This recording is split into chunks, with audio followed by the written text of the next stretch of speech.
हनुमान चालीसा ये सिर्फ 40 छंदों की एक स्तुति नहीं है, बल्कि करोड़ों लोगों के लिए ये आस्था, शक्ति और मन की शांति का एक जीता जागता स्रोत है। संत तुलसीदास जी की लिखी ये रचना महाबली हनुमान जी के तेज और पराक्रम की कहानी कहती है। तो चलिए आज हम सब मिलकर इस दिव्य स्तुति के गहरे अर्थों को समझते हैं और ये जानने की कोशिश करते हैं कि ये एक भक्त के जीवन को कैसे बदल सकती है। चालीसा की शुरुआत इसी दोहे से होती है और यहीं पर भक्ति का पहला और सबसे जरूरी कदम बताया गया है। इसका मतलब है कि मैं अपने गुरु के चरणों की धूल से अपने मन रूपी शीशे को साफ कर रहा हूं ताकि मैं श्री राम के निर्मल यश का गुणगान कर सकूं। और ये वो यश है जो जीवन के 4 फल देता है: धर्म, अर्थ, काम और मोक्ष।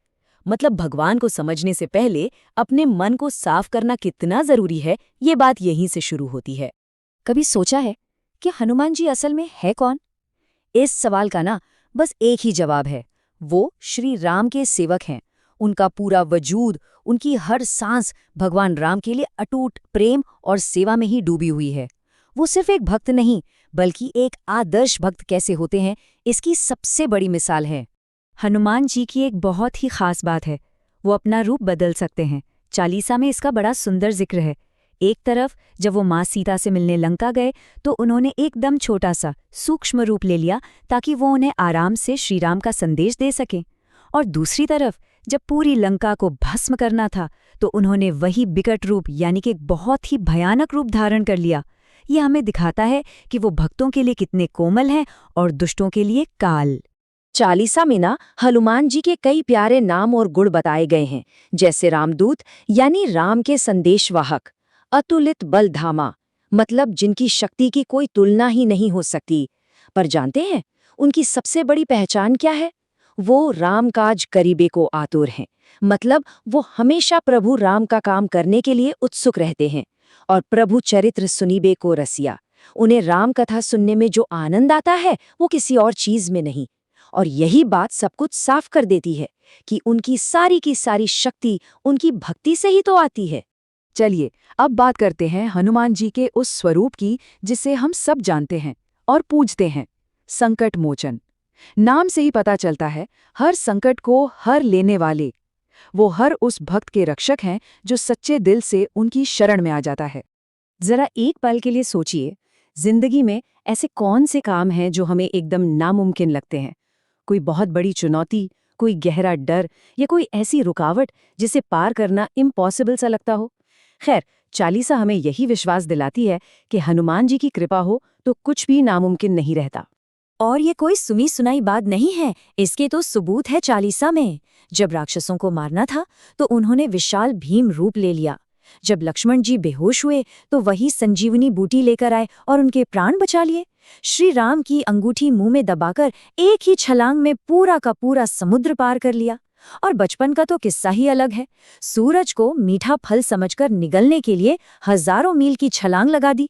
तो अब सोचिए, जो ऐसे ऐसे असंभव काम कर सकते हैं, उनकी कृपा से भक्तों का कौन सा काम मुश्किल रह सकता है? यही बात इस एक चौपाई में कितनी खूबसूरती से कह दी गई है।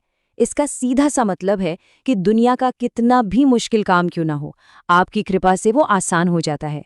एक भक्त के लिए इससे बड़ा भरोसा और क्या हो सकता है कि जब हनुमान जी साथ हैं तो कोई भी चुनौती बड़ी नहीं है।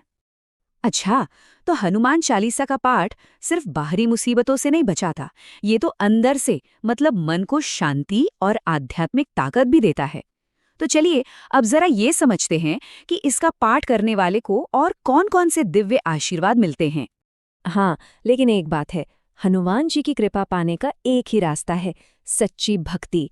और ये भक्ति सिर्फ जुबान से नहीं, बल्कि मन से, कर्म से और वचन से, तीनों से होनी चाहिए। जब कोई पूरी ईमानदारी से उन्हें याद करता है ना, तो वो उसकी मदद करने जरूर आते हैं। देखिए, जो कोई भी वीर हनुमान जी का नाम लगातार जपता है, उसके सारे रोग खत्म हो जाते हैं और सारी पीड़ा दूर हो जाती है। और यहाँ बात सिर्फ शरीर के रोगों की नहीं हो रही है, बल्कि आज की जिंदगी के जो मानसिक तनाव हैं, जो चिंताएं हैं, उनसे भी मुक्ति मिलती है।